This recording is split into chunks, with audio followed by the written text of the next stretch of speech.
Berkata, silakan Kak Lava. Ya, halo, selamat malam. Ya, silakan Pak. Mungkin ini singkat aja. Pendapat pandangan Elia tentang keselamatan, apakah keselamatan itu bisa hilang? Enggak bisa. Keselamatan nggak bisa. Ya, bisa diberi penjelasannya. Keselamatan itu objek, bukan subjek. Keselamatan itu ada di dalam Yesus Kristus, dan Yesus Kristus nggak bisa hilang. Yesus Kristus akan selalu ada.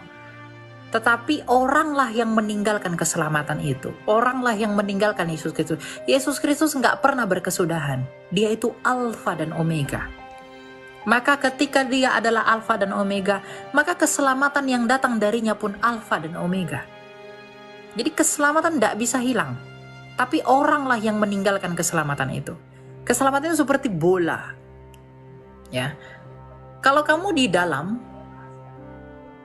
keselamatan itu seperti ruangan. Kalau kamu di dalam, kamu akan terlindungi dari hujan. Kalau kamu keluar dari ruangan, kamu kena hujan. Jadi ruangannya tetap ada, nggak hilang. Tapi kamulah yang meninggalkan ruangan itu. Jadi keselamatan itu seperti kubah yang melingkupi orang-orang yang mau berlindung di dalamnya melalui Yesus Kristus. Jadi jangan katakan keselamatan itu bisa hilang. Keselamatan itu objek, bukan subjek. Ya, keselamatan itu bukan kamu. Sehingga, saya kan bisa kehilangan keselamatan saya. Ya, keselamatan tidak bisa hilang. Kamu yang pergi dari keselamatan itu. Dia tetap ada. Makanya dikatakan dalam Yohanes 3:16, karena begitu besar kasih Allah akan dunia ini sehingga ia mengaruniakan. Karunia itu nggak bisa hilang, bro. Ya, karunia itu tetap ada selama Kristus belum datang yang kedua kali. Jadi itu ya, Kalva ya, keselamatan itu objek, jadi keselamatan itu nggak bisa hilang. Tapi orang-orang lah yang pergi dari keselamatan itu. Karena kasih karunia Tuhan selama Kristus belum datang yang kedua kalinya, anugerah itu masih tetap ada di dalam setiap manusia. Gitu. Ya. Shalom. Ya, shalom, silakan. Ilham. Oke, baik. Terima kasih Kak Elia. Semoga Tuhan memberkatimu. Di sini saya ingin bertanya. Saya kan ini berasal dari keluarga Islam juga. Keluarga dari mama kan Islam. Terus mereka memaksa saya juga untuk masuk Islam. Padahal saya sudah jelaskan bahwa Yesus itulah jalan satu-satunya ke surga. Saya ini memang agak menyeleneh pertanyaannya, tetapi itulah saya nggak nyaman gitu kan. Saya terus dipaksa untuk kamu harus masuk Islam. Yesus itu bukan Tuhan.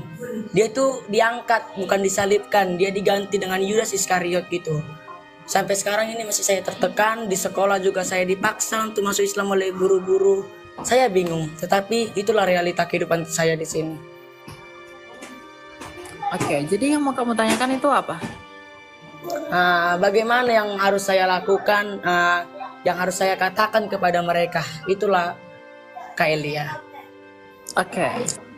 Apa yang harus saya katakan kepada mereka untuk memberitahu iman saya? Itu semua tergantung tuduhan yang mereka berikan sama kamu itu apa. Kalau misalnya mereka berkata bahwa Yesus itu bukan Tuhan. Yesus sendiri mengatakan dia Tuhan kok. Yohanes 13 ayat 13. Lalu dikatakan Yesus tidak tersalib, dia diserupakan. Coba berikan saya satu data sejarah yang mengatakan Yesus tidak mati dan tidak bangkit. Ya, kita tutup kitab suci, kita pasti bisa dan harus percaya bahwa Yesus Kristus yang dari Nazaret itu pasti mati dan bangkit. Jadi kita tutup kesaksian Alkitab, kita bisa tahu bahwa ada seorang pribadi, seorang pria miskin dari Nazaret, dia itu mengalami kematian dan bangkit pada hari ketiga. Itu dicatatkan oleh sejarah. Nah, mengapa saya harus mengimani Kristus? Dan ketika mereka mengatakan jangan percaya kepada Yesus, Yesus itu bukan Tuhan. Tadi kamu sudah harus berikan ayatnya dalam Yohanes 13 ayat 13. Mengapa kamu harus percaya? Karena Yesuslah pendamaian bagi jiwaku. Nah, itu punya kaitan yang erat dengan tema kita pada malam hari ini, dosa menuntut manusia. Kekristenan itu unik, brother. Kekristenan itu tidak pernah berpikir bahwa manusia bisa mencapai dan bersatu dengan sorga oleh usahanya sendiri, karena manusia itu sudah rusak oleh karena dosa. Jadi mau jadi Kristen atau tidak Kristen itu bukan tentang orang itu pinter atau orang itu tidak pinter. Tapi masalah mengikut Yesus itu tentang kita merendahkan hati atau tidak. Kalau kita merendahkan hati, kita akan datang kepada satu-satunya jalan itu, yaitu Yesus Kristus, Yohanes 14 ayat 6. Tapi kalau kita meninggikan diri, maka kita akan direndahkan. Ya. Jadi percaya Yesus itu tentang pendamaian jiwa kita kepada Allah, agar kita yang berdosa ini dibuat menjadi tak berdosa oleh karena kebenaran pribadi yang bernama Yesus Kristus yang tak bercela itu. Jadi kita disempurnakan di dalam Dia, gitu. Itu iman kita, itu tidak ada dalam iman lain, itu hanya iman kita saja yang seperti itu. Oh begitu ya Kak Elia. Karena juga saya di sini agak keberatan. Saya sudah jelaskan bahwa tidak ada seorang pun ke surga kalau tidak melalui Yesus. Karena Yesus berkata sendiri, I am the way, the truth, and the way. Sayalah jalan kebenaran dan hidup. Iya kan? Bukan begitu di Alkitab tertulis, saya adalah jalan kebenaran dan hidup.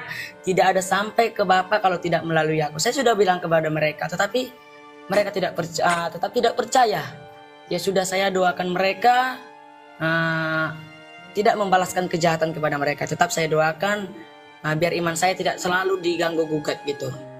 Ya, kamu harus tetap berdoa lah untuk mereka, keluarga, karena satu orang diselamatkan, sesi rumah kita akan diselamatkan, gitu ya. Iya, kamu bergumul semua. Oke, terima kasih Kak Elia. Shalom, selamat malam. Oke. Silakan Basilea. Thank you Ko Awi. Thank you teman-teman ya. Ya, silakan Basilea. Iya, saya mau tanya, ini yang jadi ganjalan saya bertahun-tahun lamanya nggak lepas-lepas. Kalau misalnya berdosa sama orang yang sudah meninggal, saya seperti apa ya? Secara tidak langsung saya ngebunuh mereka gitu dalam hati saya, dalam pikiran saya gitu kan. Terus nggak lama kemudian beneran gitu. Kebetulan, saya nggak tahu apa. Nggak lama beneran meninggal gitu orangnya gitu, 2 bulan kemudian gitu kan. Padahal saya nggak niat begitu Jadi sampai sekarang tuh saya dikejar-kejar rasa berdosa terus, dan saya pikir Tuhan itu kayak takdirkan saya untuk apa ya, maksudnya suka-suka Tuhan gitu. Jadi kalau saya nggak selamat gitu, saya dikejar-kejar terus sampai sekarang gitu. Itu gimana? Apakah benar gitu kan? Saya minta, meskipun saya Kristen dari kecil ya gitu, tapi saya ragu-ragu gitu. Saya sering kali saya takut mati, saya takut masuk neraka gitu kan, karena masa lalu saya itu gitu. Gimana ya gitu. Maksudnya kamu mau tanya apanya?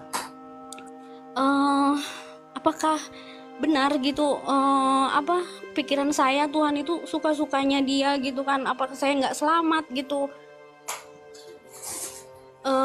Untuk meneguhkan iman saya gitu, tentang keselamatan itu saya harus gimana gitu, karena dosa masa lalu saya itu ngejar-ngejar saya terus gitu. Oh ya, jadi kamu dihantui oleh dosa-dosa masa lalumu, lalu kamu merasa tidak yakin dengan keselamatanmu, begitu? Iya, saya pikir saya bakalan takut mati saya gitu, karena takut banget saya sama kematian, karena takut masuk neraka gitu. Iya. Oke. Dalam 1 Yohanes 1 ayat 9 kita buka ya, dikatakan begini. Ya, buka. 1 Yohanes 1 ayat 9. Jika kita mengaku dosa kita, maka Ia adalah setia dan adil, sehingga Ia akan mengampuni segala dosa kita dan menyucikan kita dari segala kejahatan kita. Kita percaya kepada Yesus Kristus sebagai Tuhan dan Juru Selamat kita, yang olehnya kita diperdamaikan dan dipersatukan dengan Bapa kita Sang Sorga. Nah, Tuhan Yesus berkata, mintalah di dalam namaku, berdoalah di dalam namaku. Bahkan dalam Yohanes 8 ayat 24, Tuhan Yesus berkata, kalau kamu tidak percaya bahwa akulah Dia, kamu akan mati dalam dosamu.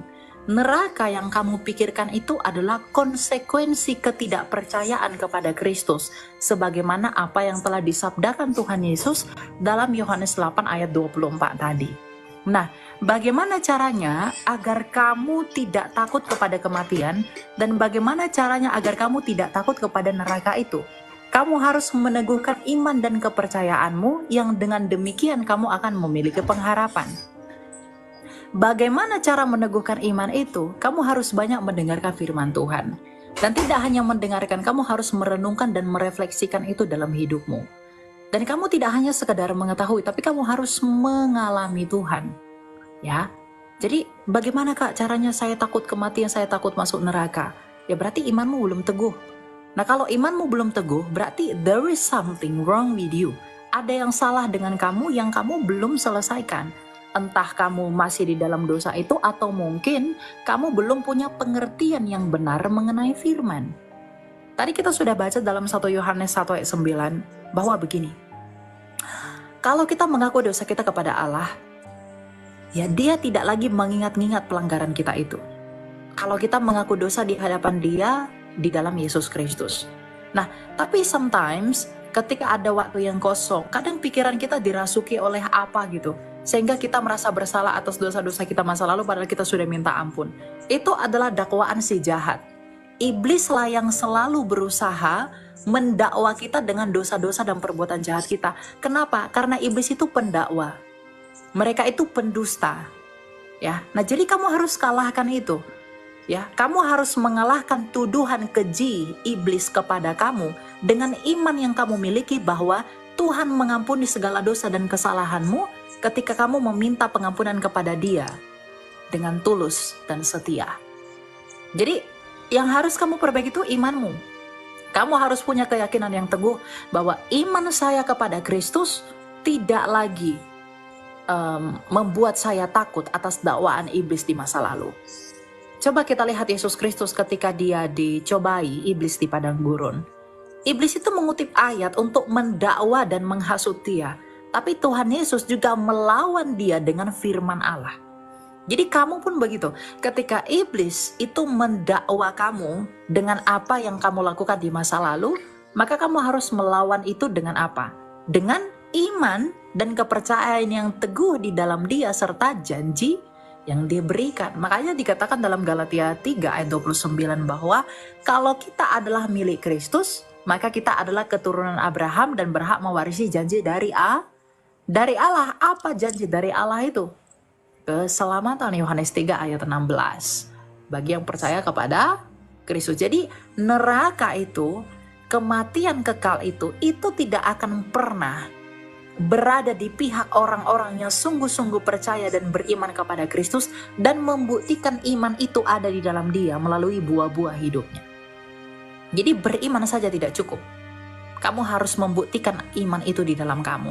Nah, ketika iman itu kamu buktikan, kamu berbuah, kamu punya perbuatan-perbuatan baik dalam hidupmu, kamu akan menang mendahului si jahat yang selalu mendakwa kamu.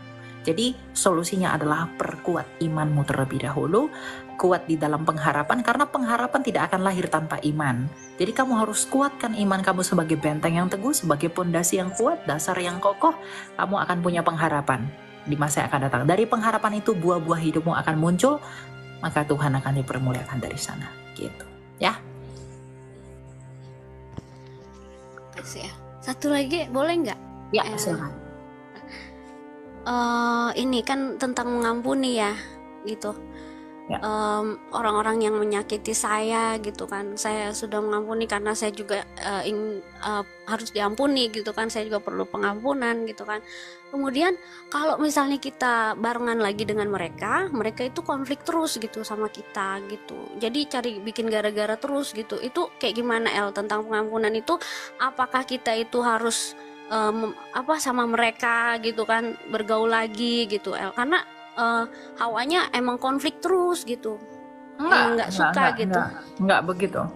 Kamu kalau ada orang berbuat jahat sama kamu, kan Tuhan Yesus berkata kalau kamu datang berdoa kepada Bapamu, ya minta ampuni terlebih dahulu dosa-dosa saudaramu kepada kamu, agar Bapamu juga mengampuni dosa-dosamu. Jadi pengampunan itu sama seperti kasih, itu adalah relasi. Ya, seperti yang diajarkan oleh Tuhan kita, karena kekristenan itu relasi. Kekristenan itu bukan religion yang talking about substansi. tapi kita berbicara tentang relasi antara Allah dengan manusia, Allah manusia dengan manusia, dan manusia dengan yang lainnya. Makanya hukum yang terbesar dari Tuhan kita Yesus Kristus adalah kasihilah Allahmu dan juga kasihilah sesamamu. Jadi kasih, karena Allah itu kasih. Dan kita adalah ciptaan Allah yang adalah kasih itu. Maka kita mewarisi sebagai ciptaan yang adalah gambar dan rupanya Dia di dalam relasi itu. Demikian juga tentang pengampunan. Ya, bagaimana caranya saya mengampuni? Kamu ampuni semua orang yang berbuat jahat kepada kamu. Kamu jangan mengingat-ingat dan mengungkit-ungkit itu. Tapi gimana kalau, apakah saya harus bergabung lagi dengan mereka? Ya, apakah saya harus berteman lagi dengan mereka? Misalnya kamu tahu nih orang nih, dia jahat. Dia buat jahat sama kamu, ya. Lalu kamu disakiti, kamu mengampuni dia. Lah, apakah dengan maksud mengampuni itu saya berteman lagi dengan dia, orang jahat ini? Ya, jangan. Kamu harus menghindar dari orang-orang fasik.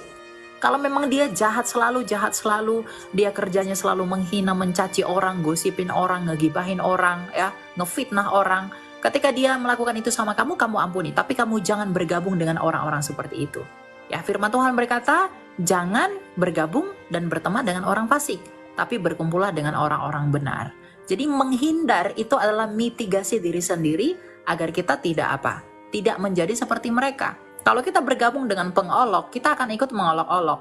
Kalau kita bergabung dengan orang benar yang suka baca firman Tuhan, nggak suka ngurusin hidup orang, nggak suka ngejatuhin orang, kita akan seperti itu.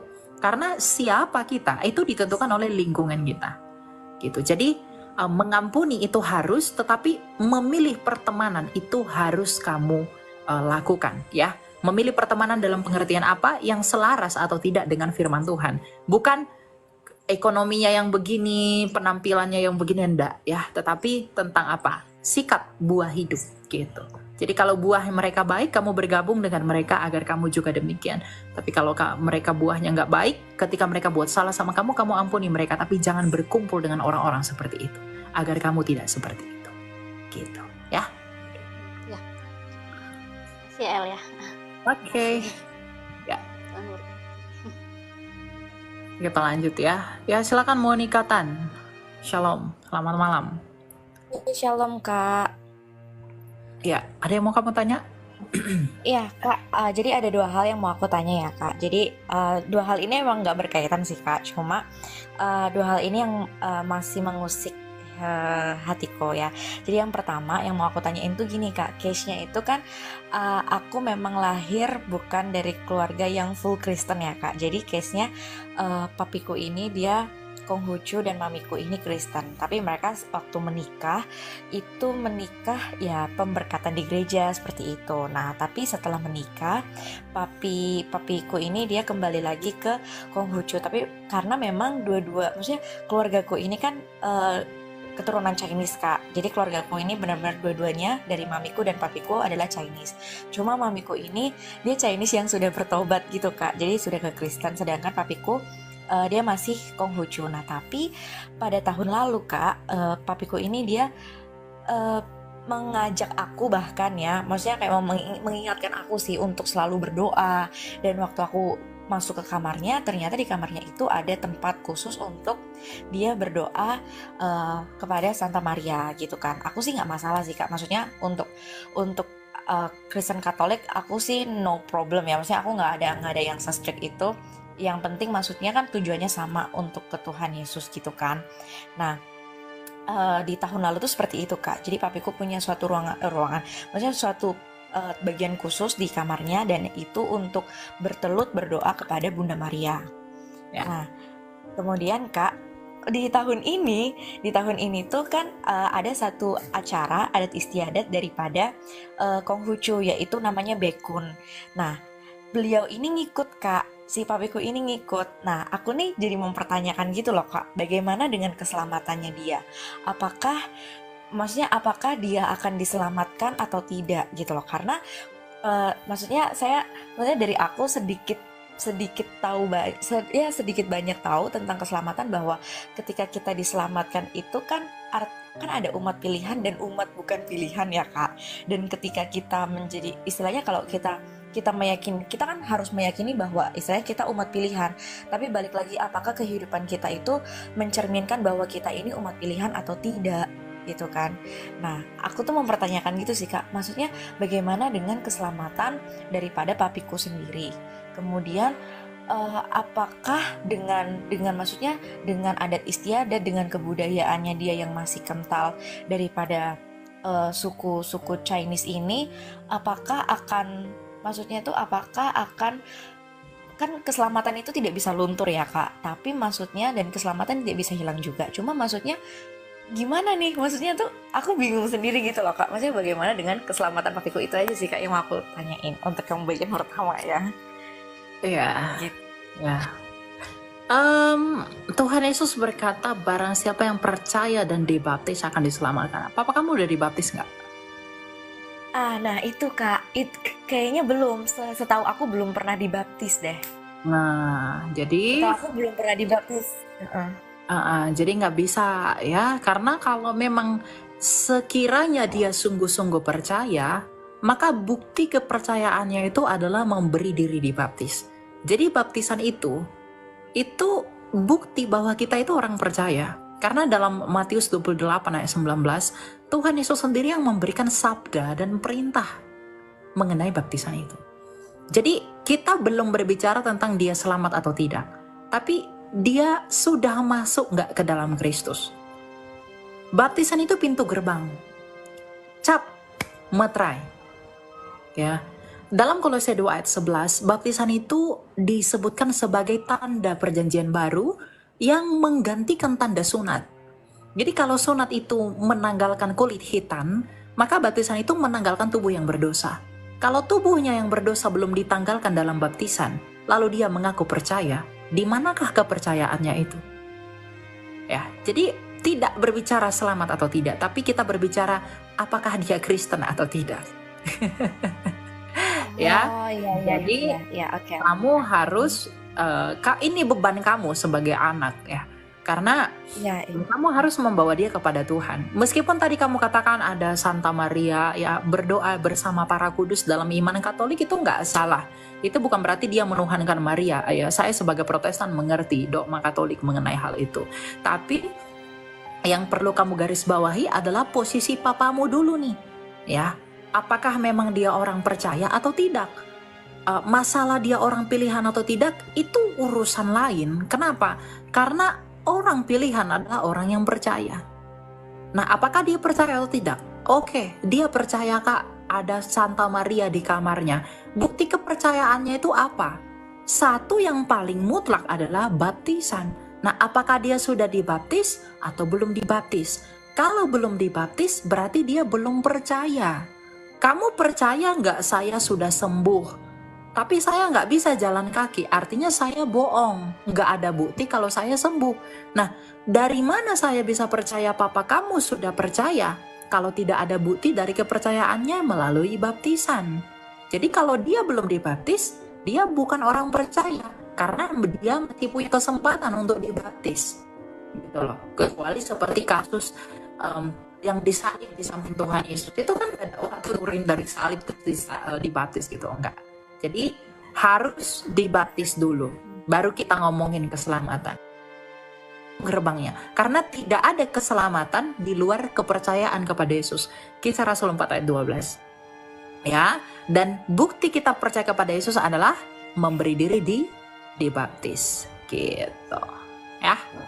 Iya, jadi thank you ya Kak buat penjelasannya, karena sebelumnya aku tuh juga pernah mikir gitu loh Kak, maksudnya kayak disclaimer, kayak kan ada ayat yang mengatakan bahwa kalau orang mengaku dengan bibir lidahnya bahwa Yesus adalah Tuhan, maka dia akan diselamatkan gitu. Tapi nah itu aku nggak kepikiran juga sih dengan yang baptisan itu. Jadi berarti kunci utamanya adalah baptis ya Kak. Nah, tapi pertanyaannya Kak, kalau misalkan papiku udah dibaptis nih Kak, tapi dengan kehidupannya kan mungkin karena maksudnya karena dengan adanya budaya, dengan adanya habit daripada keluarganya yang masih mengikuti tradisi itu, mungkin itu juga akan mengikuti, maksudnya ketika dia sudah menyerahkan dirinya mungkin akan mengubah point of view-nya, atau bagaimana Kak kira-kira?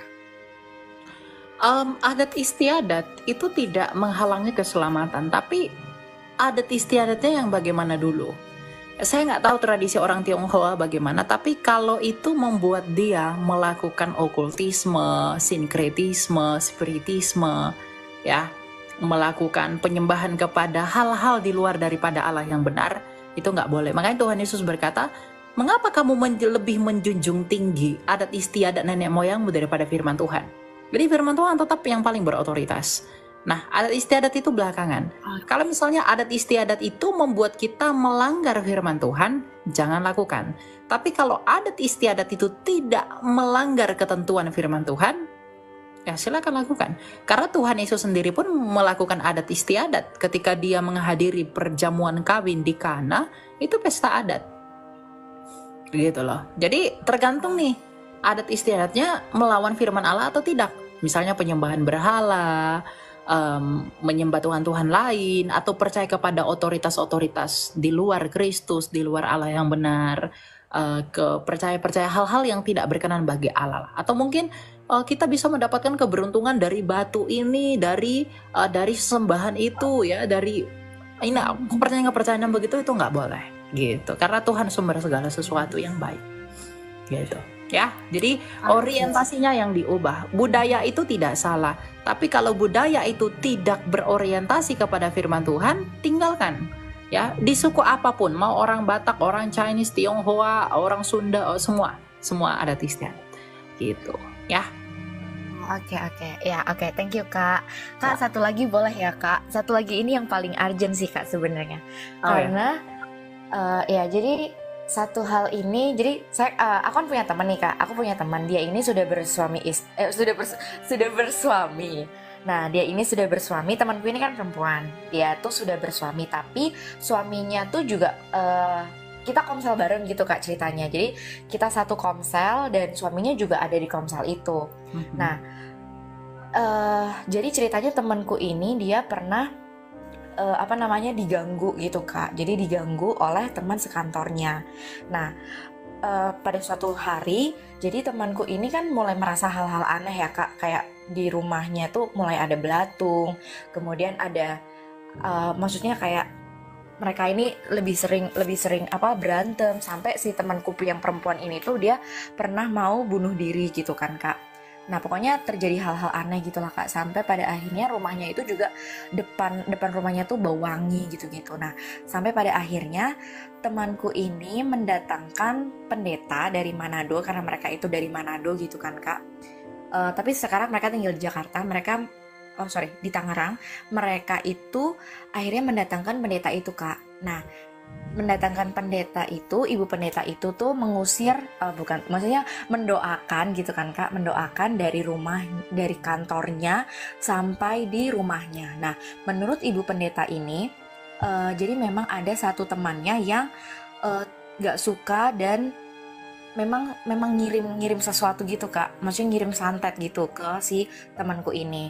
Nah, itu tuh memang sangat-sangat memang sangat-sangat menyeramkan gitu dari ceritanya, karena si temanku ini ketika didoain dia tuh sampai yang benar-benar bisa badannya itu tuh kayak gerak sendiri gitu loh Kak, sampai dia tuh istilahnya sampai muterin kepalanya sendiri gitu loh. Nah, sampai pada suatu ketika mereka doa bareng itu tuh si suaminya itu kayak ngelihat sosok keluar dari tubuh si istrinya istrinya yang notabene itu adalah temanku itu. Nah, setelah itu katanya sih more better sih Kak, maksudnya katanya better dari doa itu. Cuma pada beberapa hari yang lalu, baru beberapa minggu yang lalu, itu tuh kayak kedengeran lagi Kak, ada suara jatuh di atas rumah mereka, di genteng rumah mereka gitu. Nah, aku sih coba menguatkan mereka ya Kak. Maksudnya aku istilahnya aku kan nggak ahli dalam, maksudnya aku cuma manusia biasa, aku nggak ngerti apa-apa. Aku cuma manusia bisa menguatkan bahwa maksudnya kayak itu tuh hal itu terjadi itu bukan kesalahan mereka, tapi memang ada kuasa Tuhan yang mau dinyatakan dalam kehidupan mereka gitu. Maksudnya aku coba men-sharingkan itu kan karena ada case juga ya Kak, maksudnya kayak orang buta yang sejak lahir itu kan memang bukan salah dia, bukan salah orang tuanya, tapi memang karena ada kuasa Tuhan aja yang mau dinyatakan. Nah, Aku menurutku seperti itu Kak. Kakak boleh koreksi aku ya kalau misalkan penguatan aku, sharing aku ke mereka itu salah. Nah, terus yang kedua Kak, menurut Kakak sendiri itu mereka harus seperti apa Kak? Karena memang si temanku ini dia punya kayak bukan punya musuh sih, dimusuhin oleh satu teman di kantornya. Nah, gitu Kak. Dan pada akhirnya memang ada hal-hal aneh itu. Menurut Kakak harus seperti apa ya Kakak? Ya.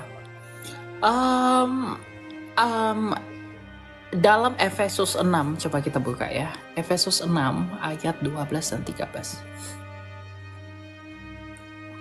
Dikatakan begini, karena perjuangan kita bukanlah melawan darah dan daging, tetapi melawan pemerintah-pemerintah, melawan penguasa, melawan penghulu-penghulu dunia yang gelap ini, melawan roh-roh jahat di udara. Sebab itu ambillah seluruh perlengkapan senjata Allah, supaya kamu dapat mengadakan perlawanan pada hari yang jahat itu dan tetap berdiri, sesudah kamu menyelesaikan segala sesuatu. Ada orang manusia yang bersekutu dengan Allah, tapi ada juga orang yang bersekutu dengan iblis. Orang yang bersekutu dengan iblis ini sama seperti iblis yang berusaha menyerang pihak Allah dan dia tidak dapat melakukan itu, maka dia menyakiti manusia yang memihak Allah. Sama seperti Rasul Paulus, ketika dia belum mengenal Kristus, dia menganiaya, dia tidak bisa menganiaya Yesus. Karena Yesus itu Allah yang Maha Kuasa. Ya, tapi dia menganiaya miliknya Kristus, yaitu orang-orang Kristen. Makanya ketika Rasul Paulus itu mendapatkan penglihatan dalam perjalanan ke Damsyik, Tuhan Yesus berkata, Saulus, Saulus, mengapa engkau menganiaya aku? Padahal Tuhan Yesus nggak pernah dianiaya oleh Rasul Paulus. Tapi penganiayaan Rasul Paulus kepada jemaatnya Yesus, itu Yesus katakan sebagai penganiayaan atas dirinya sendiri. Karena dalam 2 Timotius 2 ayat 13 dikatakan bahwa dia tidak dapat menyangkal dirinya. Kita ini adalah dirinya yang dimiliki oleh Kristus. Ya, nah, jadi ada orang yang ketika dia nggak suka sama kamu, maka dia bersekutu dengan setan untuk menyakiti kamu sebagai milik Allah. Dan sebaliknya, begitu. Nah, apa yang perlu mereka lakukan? Ya, Efesus 6 ayat 13 itu sudah jelas. Ya, gunakan senjata perlengkapan. Ya, perlengkapan senjata Allah. Apa itu? Firman Allah dan iman.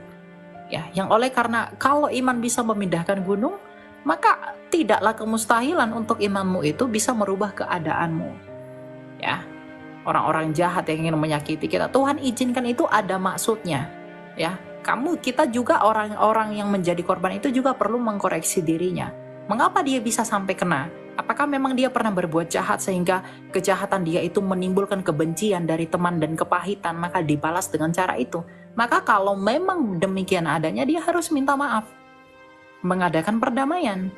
Tapi kalaupun tidak ada, hanya karena keiri hati dan lain segala macam, karena penolakan sehingga menimbulkan kepahitan, lalu mendatangkan hal yang seperti itu bagi dirinya sendiri, padahal dia sendiri tidak bersalah, ya dia harus bersyukur kepada Allah bahwa Tuhan izinkan itu terjadi dalam hidupnya untuk menguji imannya. Apakah imannya dia itu bekerja untuk menyelesaikan apa yang dia dapatkan dan alami saat ini?